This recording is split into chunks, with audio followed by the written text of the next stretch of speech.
क्या पृथ्वी से टकराकर चंद्रमा का निर्माण करने वाले पिंडों का कुछ हिस्सा अभी भी पृथ्वी के अंदर मौजूद है? आइए जानते हैं हैरान करने वाले तथ्य इस वीडियो द्वारा।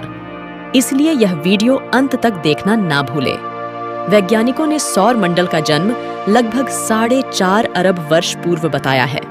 लगभग 60 मिलियन वर्ष बाद नवजात पृथ्वी और थिया नामक मंगल के आकार के पिंड के बीच एक विशाल प्रभाव टकराव से चंद्रमा का निर्माण हुआ।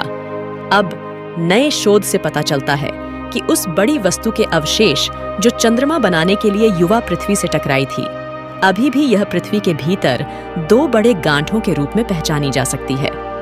ये गांठें पृथ्वी के मेंटल के आयतन का लगभग 8% बनाती हैं, जो पृथ्वी के लौह कोर और इसकी परत के बीच का चट्टानी क्षेत्र है।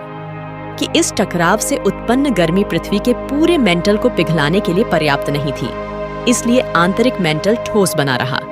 शोधकर्ताओं का कहना है, थिया का पिघला हुआ आवरण पूरी तरह से पृथ्वी के आवरण के साथ मिश्रित नहीं हुआ।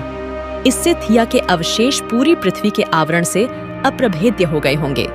इसके बजाय थिया का अधिकांश आवरण 2 महाद्वीप के आकार की गांठों के रूप में समाप्त हो गया, जो अब पृथ्वी की कोर मेंटल सीमा के शीर्ष पर स्थित हैं।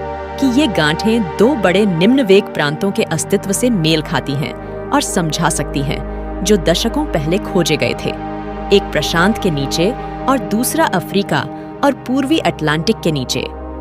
यह खोज इस अवलोकन के कारण हुई कि भूकंप से निकलने वाले कंपन, जिन्हें भूकंपीय तरंगों के रूप में जाना जाता है, इन क्षेत्रों से सामान्य निचले मेंटल की तुलना में थोड़ा अधिक धीरे-धीरे यात्रा करते हैं।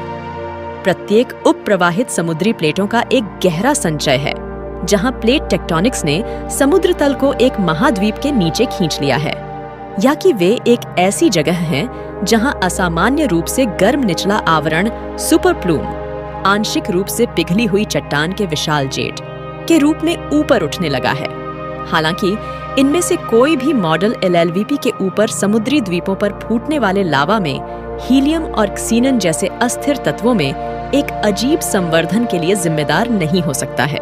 थिया प्लैनेट पृथ्वी से टकराने से पहले युवा सूर्य के आसपास गैस और धूल के भीतर थिया की वृद्धि के निशान हैं। पूरा आवरण पिघल रहा है या नहीं पिघल रहा है? रिसर्च करते समय कंप्यूटर पर बनाए मॉडल से यह पता चला है कि चंद्रमा पर हुए विशाल प्रभाव से पृथ्वी के पूरे आवरण को पिघलाने के लिए पर्याप्त ऊर्जा नहीं मिल पाई होगी। इसके बजाय थिया के मेंटल के पिघले हुए अवशेष, जिसमें लोहे की मात्रा थोड़ी अधिक थी, इसे पृथ्वी के मेंटल से अधिक सघन बनाते टकराव के कारण बने अस्थायी मैग्मा महासागर के आधार पर समाप्त हो गए। बाद में मैग्मा महासागर के जमने के बाद थिया सामग्री को संवहन धाराओं द्वारा पृथ्वी के मेंटल के निचले हिस्से में खींच लिया गया, जो ठोस मेंटल के भीतर भी प्रतिवर्ष सेंटीमीटर की दर से बहती है।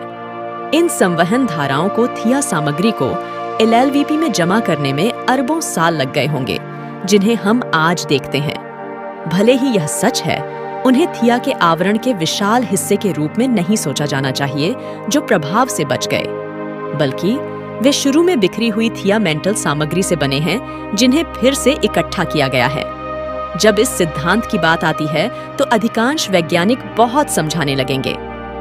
वैज्ञानिक आमतौर पर मानते हैं कि टक्कर के कुछ घंटों बाद थिया का कोर पृथ्वी के कोर में विलीन हो गया। यह स्पष्ट नहीं है कि यदि पृथ्वी के आवरण का निचला हिस्सा ठोस रहता तो ऐसा कैसे हो सकता था। दूसरी ओर थिया का प्रभाव पृथ्वी के निर्माण के तुरंत बाद हुआ, संभवतः अलग अलग टकरावों की एक श्रृंखला द्वारा। कि उन घटनाओं के बाद भी पृथ्वी का आंतरिक भाग गर्म और पिघला हुआ हो सकता था। क्या थिया मेंटल सामग्री के एलएलवीपी में धीमी गति से ढेर लगाने से ऊपर प्लेट टेक्टोनिक्स के पैटर्न पर कोई प्रभाव पड़ा होगा? संभवतः आज हमारे पास अटलांटिक महासागर नहीं होता यदि थिया 4.5 अरब साल पहले प्रोटो अर्थ से नहीं टकराया होता। आई होप कि आज का वीडियो आपको पसंद आया है, तो हमारे YouTube चैनल ग्लोबल थिंक को सब्सक्राइब करना ना भूले, लाइक और शेयर करना ना भूले। अगली बार मिलेंगे ऐसी ही इंटरेस्टिंग वीडियो के साथ। Thanks for watching.